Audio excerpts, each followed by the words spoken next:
Way harder than that. Let's go. I want it to be dangerous.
Our energy and passion is a well full of unreturnable gold of unknown depth.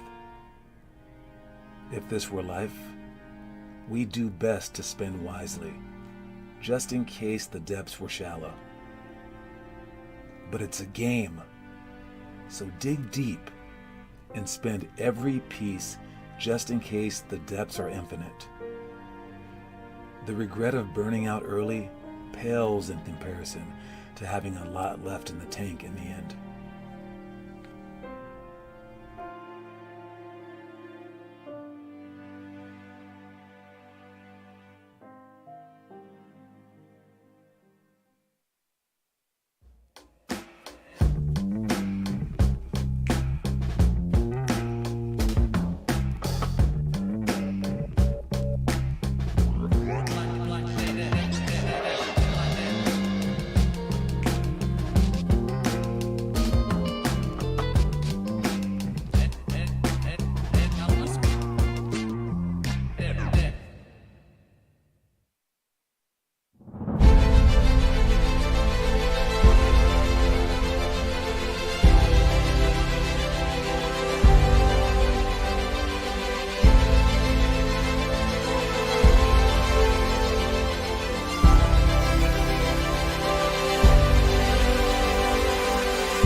Mic check, are we live, are we live, are we live?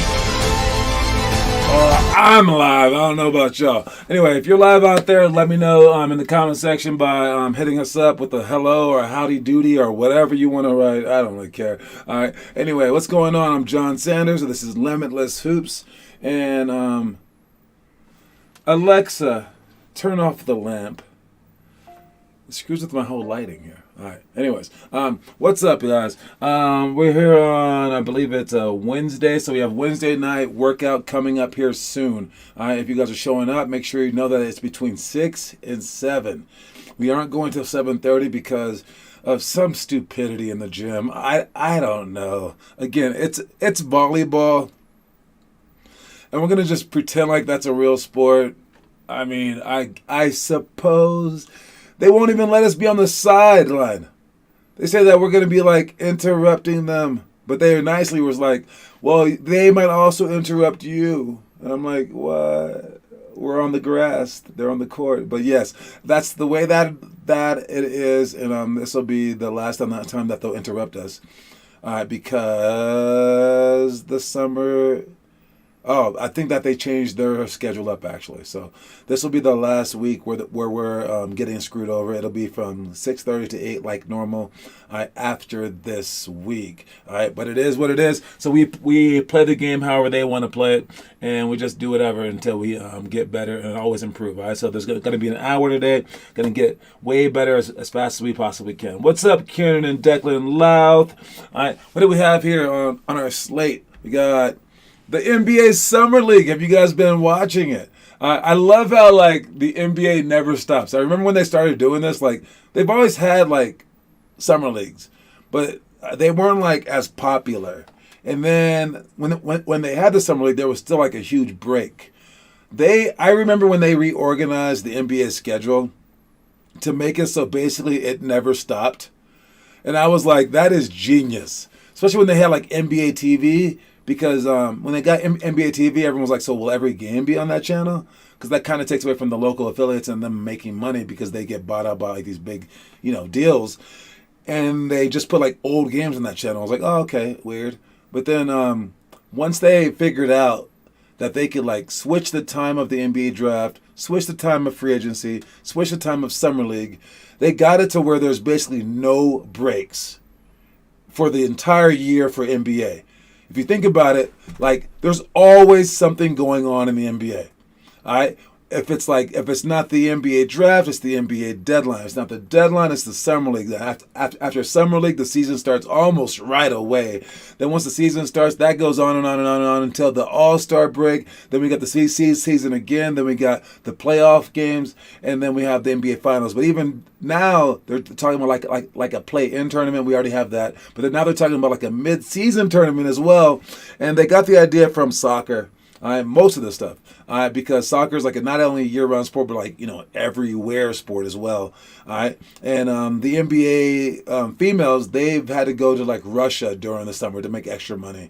I don't think that they want the NBA guys doing too much stuff during their extracurricular time. But yeah, it's a very, very interesting league, and seeing the summer players, like the past summer players that have come through, like LeBron James, Steph Curry, seeing like highlights of those guys has been kind of cool.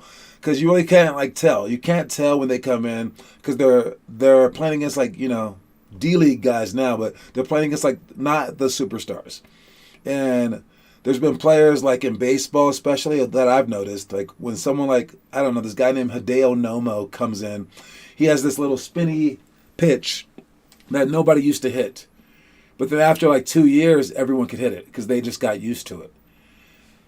When you first start off, you might take some people by surprise. And when you take them by surprise, like TJ Warren or like Jeremy Lin, sooner or later reality sets in where they're going to know your scouting report, they're going to know what your favorite things to do are, etc. And then they're going to like lock you down. Or maybe they'll just throw a double team at you and see if you can react. Right? Maybe they'll hit you and be like, okay, he's like weak. They'll figure something out about you. And it's when they do that will tell if you're a superstar or not. So these summer leagues it's kind of like a more of a dream mode where, what's up, Connor Rush, where you get to see these guys more in a dreamlike state to where like they don't have to face LeBron yet. They don't have to go against Kevin Durant. They kind of get to be on the world stage, and they get to have their dreams come true for a second, or their dreams broken. But everyone having a chance out there is just really, really neat and interesting. So, yeah, I like the Summer League a lot. It's fun. All right, moving on, we got basketball games again this weekend. All right, we got games coming up. They will tell us the schedule probably, I don't know, I guess like tomorrow. Again, the league that I want to create, guys, it's going to have a schedule 5 weeks in advance. When we finally get this thing done, it's going to be amazing, man, because we're going to be telling so many people, like, I told you so. I mean, like, who wouldn't want this league to come into fruition? Who isn't tired of getting their schedule at the last second? I mean, we're going to have, like, mascots, cheerleaders, like, commentators at the game. We're going to have, like, ESPN-like presence on YouTube for all you guys to hype y'all up. We're going to have, like, so much stuff, so much fun, 7 days a week of practice if people want it. All right, and it's going to be, like, amazingly awesome, and all people do right now is complain about the current leagues that they're in and the current state of basketball that we're in. I mean, so let's make this happen. I need a bigger push. All right? I need a huge push by all of you guys. All right? I still want to film Kieran and Connor doing all the stuff. I ordered a smaller jersey for Kieran, so once that gets there, we can plan on a schedule of days where we can like meet up and take care of all this stuff. We'll figure that out later. But we have games this weekend. I don't know when yet, so it is what it is. Heads up for that stuff. Then the monthly challenge. Who is doing the monthly challenge out there? If you are doing the monthly challenge, let me know how it's going. All right, it's the jump roping, and time to get better at jump roping. If you're doing the 5 perfect weeks, that kind of counts as your jump roping. So you might as well film that part and label it monthly challenge so that other people might be inspired. It's another thing that I want to happen, and I want all the kids to be doing these challenges so that you guys can do it with momentum, all right? Because if everyone's doing something, it's so much easier to do it. I mean, like, heck, you can do anything, including, like, I don't know, running out of a theater that's on fire. All right? You'll find a way to make it out if everyone's doing it. You'll find a way. All right? So, like, if everyone just goes together, we will have momentum. So take care of these challenges. And then the 5 perfect weeks is almost up. Oh, man, this is really, really cool. All right? I will say this, like, Troy and Gabby did it with their mom. Those two have been the best to ever do the 5 perfect weeks. They also came to workouts during that time and played games. That was very, very cool. They had like this like finish line at the end of their last 5-mile run with all the old folks home people, since their mom works at the old folks home. They had like a ribbon and like they passed it and stuff. Like the mom surprised them with it. But outside of that, I think Kieran is the clear winner here. But we're gonna see how it finishes up. I know that Gavin and Noah have been showing up to the 6 a.m. workouts 3 times a week, if that, maybe 2 sometimes. But they have dead stopped showing up at nighttime. I mean, like they show up like at night like once. And I think Kieran has shown up consistently 5 or 6 times a week and played in the games and everything like that. So and done this thing like almost flawlessly throughout the entire time. Like Derek started late, Declan stopped, Austin was off and on. Like I think he's done like maybe 4 or 5 days of the 35. So yeah, it looks like Kieran is the winner, but we'll see how it finishes up. Amazing job. And don't forget, you guys will be exhausted after this. This is not exactly how you should work out for basketball. You always need days off. I won't pretend that you don't. But the toll on your body from just this is fairly minimal if you look at the overall scheme of things. And where this will put you mentally is head and shoulders above a lot of people. To know that you were able to do something like this is priceless. So fantastic job so far. Again, we're on 5 weeks, and Sunday, Monday, Tuesday, this is the 4th day After today, you'll have just 3 more days. All right. This is amazing, amazing, amazing. Very, very proud of you guys. I know my body could not do it. I know that for a fact. Could I have done it when I was younger? I hope so. I don't know. But I definitely hope so. All right. I think that's all that we had to talk about to begin with. But let's go for the rest. We got the quote of the day.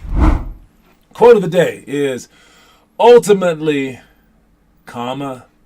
Should there be a comma there? I mean, because at first I thought I said ultimate love is everything, but no. I don't know. Whatever. I don't think you always need a comma, but there, man, yeah, you so need a comma. It's all right. Ultimately, love is everything. Again, this is not just kiss, kiss, kiss love. This is like passionate stuff about like life. All right. In the end, what we found out again through this pandemic is that everybody's quitting their jobs and everyone's going to new jobs. I've seen a few people quit a couple of jobs since then, and what they're doing is they are searching to make life worthwhile. People go through life all the time when they especially way back in the day, like during the industrial age, they thought that life just had to be hard because it was hard. Heck, I mean, toilet paper was made from tree bark. They had to walk to school uphill both ways. I mean, they had to work in the steel mill when they were like 10 years old. Okay, life was hard. Life is getting easier, and I think with the invention of like the internet, Grubhub, and the other great things like the light bulb, life is even easier than it's ever been. And when that happens, you start to like take a step back, and you have time to think of what truly makes you happy. And for me, I was very fortunate in that right after college, I had nothing to do. You guys are here during the summertime, and it's boring time, ain't it? That was my life. For like 5 years of playing overseas basketball, I was just sitting there and I was just like, man, like I'm tired now. I've done all the basketball I can for the day. What else is there to do? I've walked around the city. I've eaten breakfast, lunch, and dinner. What else is there to do? So I just thought about what I wanted to do with my life. And in the end, happiness does matter. And for me, all this has not been like totally happy. Like waking up in the mornings, I hate that. That was one of my 3 goals was 1, basketball. 2, I wanted to build the internet site. And then 3, not wake up before 9 a.m. in the morning. And one of those is completely out the window. I have to wake up almost every morning early. My sleep schedule sucks. All right. As anyone who is a part of my text group knows, I just text people all night long. I never sleep. All right. But with that said, I chose happiness not for now, not temporarily, but happiness for my future. And I think people are starting to figure that out, and they're just switching their jobs. If you guys can figure out what truly makes you happy at this young age, and hopefully it doesn't change too drastically, and you can go for like the long run happiness, man, you are lucky, lucky, lucky. And if the process to get there also makes you happy, that's amazing. Because as much as I might talk about like waking up in the morning and things like that, my life's great. Oh my God, I love so many pieces of this job that I just made up myself. And that's what goes to say it's ultimately like in the end when it really comes down to it, and you take away the money, you take away the education, you take away the religion, take away the wars, take away all the stuff that like really may not really matter. It's love. And it's like what makes your heart beat faster? Like what makes your passion go? So don't get confused about like life, and like don't get like overburdened by all these things that you have to do, this, that, these, those. All right. It's what makes you happy. And if it makes you happy to just like, I don't know, slap people in the face all day, well, that's not a very good thing. All right, so hopefully while it makes you happy is something great. And if it's basketball, this is the place to be, baby. All right, so ultimately, love is everything. That's the quote of the day. All right, moving on to our itinerary this Wednesday, what do we have here? We got, for a future day, we got one-on-one hurdles for losers. Just like that one because it adds some competitiveness. I want all these drills to be competitive. So, like for instance, when we do these drills, I need you to have a competitive edge and try to beat out the people in your group. Try to beat the other groups even. All right. So for one-on-one hurdles for losers, that's a very easy one. But for King's drill, you have to go faster than everybody else, and you don't really get like credit for it sometimes. I figured that part out, how to make it competitive. For chair duo, that's very, very easy to be competitive. Dribbling between the leg, behind the back, we have that one again, so heads up for that. But like you have to just beat the other people in your group. Extended monoginobly layup. Imagine it being game time and doing this move during the games and scoring on people. So you want to shoot in there fast. Don't go slow on this drill. Athletic finish, which is in and out between the legs, behind the back through chairs or through our little bobble thingies. I got some new ones. I found some new ones that might be better than our old ones, so heads up for that. Then ladder to sidestep series. See how fast you can come off it. See who can do the best in the group. Again, make everything competitive. It doesn't have to just be a stoic activity. Then the stuff that we're doing for today, we got alley-oops, wall passes, deflect a layup, zigzag sprint D, anchor layup, point blank layups. And let's take zigzag sprint defense. Again, when you guys are like doing it to like learn. I don't like that so much. I do like you learning, but let's do it so we can like do it how like Kieran does or tries to do defense during the games. I mean, you want to be like moving your legs so fast, and like you want to be dribbling the ball as low as you can with the crossovers, and like really, really push each other during the zigzag sprint defense. But for this one, there is no dribbling. I'm just going to slide and tap the ball with the inside hand. The outside hand is going to be out here deflecting any kind of passes that they might throw.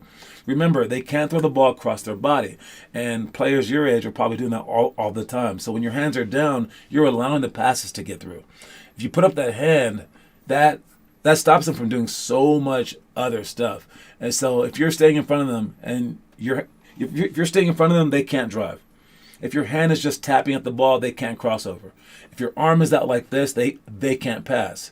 And since you're so close, an arm's length away, they probably can't shoot. You've taken away everything that they have to do, and you're forcing them toward a particular direction where they're going to get trapped. All right, so that means that you basically own the defender, but you have to learn how to work hard during this. So let's take care of business with that one. One-on-one, no steals, no blocks. We did that last week. Again, it's a great way to get up a whole bunch of shots. Make 15 threes in 3 minutes. Line jumps to shots. Tap series.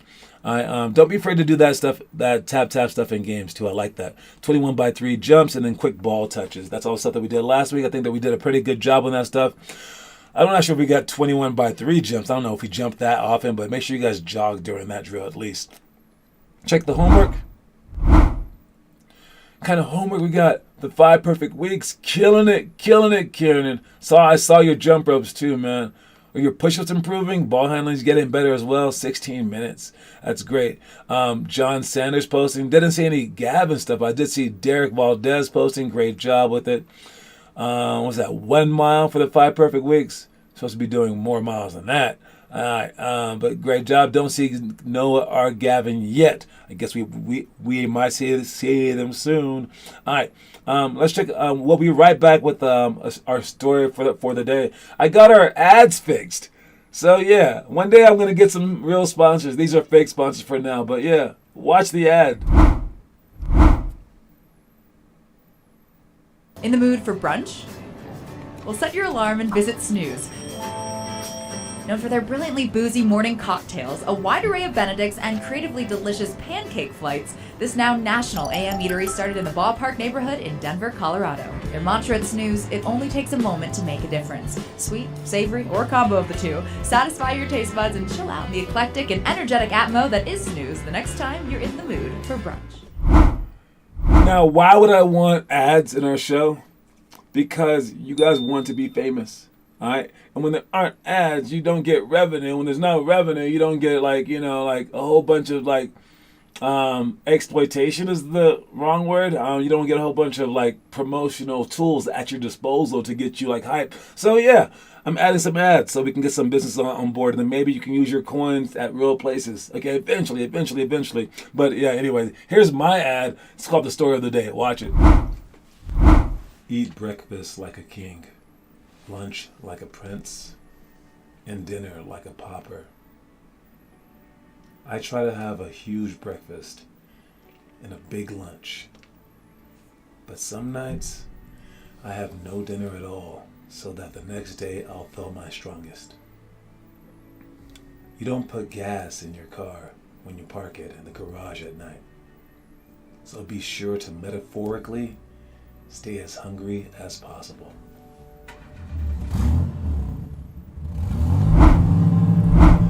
That quote is so confusing, okay? It's not my quote. It's a popular quote, maybe by like Shakespeare or someone, I have no idea. But yeah, you want to eat a big breakfast, eat a smaller lunch, and then eat nothing for dinner, basically is what they're saying. All right. To me, what that means, especially in terms of basketball, is like do your workouts early. Get everything done early. So then your whole day is like downhill from there. All right. And then when it comes down to it, nourish yourself during the middle of the day by like staying on top of a few things like homework, like some extra shots, things like that, right? But then at nighttime, starve yourself. It doesn't mean literally starving yourself, all right? What it means is like if you did starve yourself and you wake up, what are you going to want to do? You're going to want a huge breakfast. You're going to want to work out. So like starving yourself in this sense is like, I guess like dreaming, hoping, and like putting your expectations way up there. All right? Starve yourself so that you want so much when you wake up the next morning. All right? Don't fill your belly, don't fill your brain, don't fill your heart with just contentment.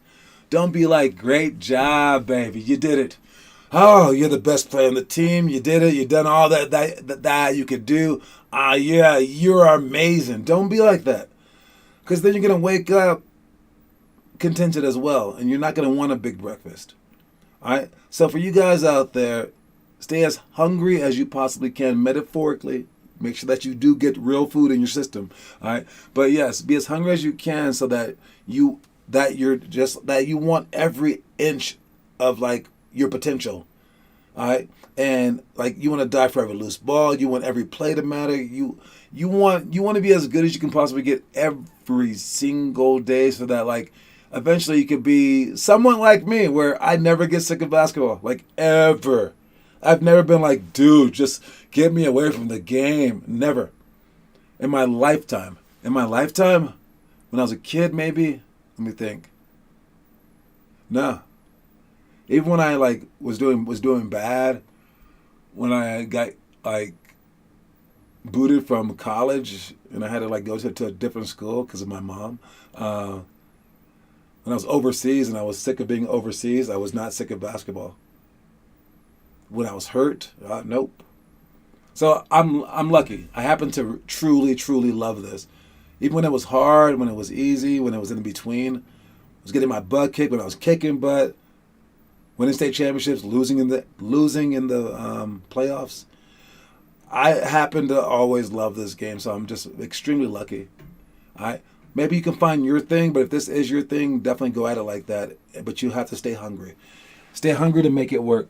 All right, let's check our movie of the day and oh yes, our movie of the day and our challenge of the day. All right, so for our challenge. We got, I think we're on the third grade challenge. This is take on day 7 of Shot Shop. All right, Shot Shop can be found in our curriculum page, our school page. Scroll down to challenges and then scroll down to, I believe it's the drill card section, where it'll give you Shot Shop. You're on day 7 of it, so you should already know what you're doing. And it's just a whole bunch of shots, step back jumpers, scissor dribbles, things like that. For your movie, it's the Karate Kid, the 2011 version, starring Will Smith's son and Jaden Smith. It was his vehicle to become as famous as his daddy, but it didn't really work. But the movie was pretty good. Jackie Chan was also in it. It was a very good take of the original Karate Kid, I thought. A lot of people thought it was hokey, but so was the original Karate Kid. There were some fantastical scenes in this one, like where it was like, what? That's not real. That was kind of weird. It taking place over there in China was or China or Japan, I'm not really sure. It was really, really interesting to take on it. I like that a lot. That was a cool international vibe. I'm sure that I got some more money by putting it over there as well. But I thought it was a very cool movie. If I had to give it stars out of 50, I'm going to give it 41 stars. 41 stars for The Karate Kid, the 2010 version. All right, great job, Jaden Smith. All right, moving on, we got our trivia question of the day. The trivia question of the day is brought to you by iPhone. iPhone, because when I was a kid, we didn't have iPhones. We didn't have anything. All right, you guys get to videotape yourself and like see mistakes in your shot and like fix all that stuff. That is incredible. Why aren't y'all doing it more often? Figure that crap out. All right. Anyways, the trivia question today is about the New York Knicks. I pressed random and a random team came up. Who was the first Knicks player to win the NBA Most Valuable Player Award? That is the question. Who was the first New York Knicks basketball player, New York Knickerbockers basketball player to win an NBA Most Valuable Player Award? Mind you, maybe, I don't know, they weren't ever an ABA team, so there's nothing like that. I'm pretty sure that this should work. What up, Noah Masseth at the Rec, working on workout in 5 perfect weeks. Gotcha. All right. So who was the first Knicks player to win the NBA Most Valuable Player? I actually knew this one. I mean, I didn't know it for like a fact, but I was pretty sure it was this guy. It's kind of like, like one guy in Knicks history, where it could be. And that is the guy. Connor Rush got the answer. It is Willis, the Thrillist, Reedus, ding, ding, ding, ding, ding, ding, ding, ding, ding. Kieran got it a little too late, but yes, that was the answer. Willis Reed, ding, ding, ding, one more time, ding, ding, ding. Okay, great job, Connor Rush, changing yours. You now have a 2-0 lead. I think Finn has finally stopped watching the show. Finn watched the show for like over 2 years, and we haven't even been in California in a year. But so maybe you guys truly have a chance to continue Colorado win streak here. Kieran won last month. We'll see who can win it this month. Let's move on to our next thing. We got our image of the day, and that is Chet the Jet Slim Reaper. Wait, no. What are they calling him? The Slim Towers? Something like that? Chet Holmgren. Chet Holmgren. I doubted him. I was like, is he too skinny? Of course you're thinking that. But he's a guard. But it is only Summer League. I don't know what to think. But he came out and destroyed his competition. Like behind the back floater, Dirk Nowitzki fade, slam Dunkatopoulos, and doing all this stuff. And it was just like, oh crap, this dude is legit. Had 18 and a half time, I think, or something like that. 89 points for the game, or somewhere close to that. I mean, and then afterwards, they said he broke the blocks record for Summer League with 6 blocks. He said, that's it for the record? I guess I'll have to break it again next game. Pretty cocky, but he was cocky beforehand too. Kind of dogged the Orlando Magic during the draft by quitting their workout a little early so that they wouldn't draft him. So that was kind of a red flag. But then afterwards, this dude goes on Twitter after this monster game, his first NBA game, basically, just Summer League though, and he just puts a laughing emoji. Just laughs at the NBA. Like, I thought y'all would be something, but you were nothing. What happened? Like that. This guy might get his butt kicked once the season starts. Or he might just be a Hall of Famer. Maybe this is the beginning of something just truly, truly remarkable. What do you guys think? Let me know in the comment section. What do you think Chet Holmgren's career is gonna be like? Was this just an apparition? Because right now, they asked him who the best player in the NBA was, and he said himself. I mean, like, that's what he's talking like, and he's backing it up, putting a ton of work. And we've seen this guy on YouTube for like 6 freaking years, maybe more. And everyone just said he's too small, too skinny, too skinny, too skinny. But this guy brought it. He's bringing it. Anyways, don't forget the quote of the day, you guys. is ultimately, love is everything. And that's my time. I'll see y'all very, very soon if you're coming to the workout tonight. All right, let's work hard. It's only for an hour. We usually go for an hour and a half. Let us work extremely hard for our goals, so that maybe one day we could be laughing at NBA players. Maybe. Who knows? Peace, guys.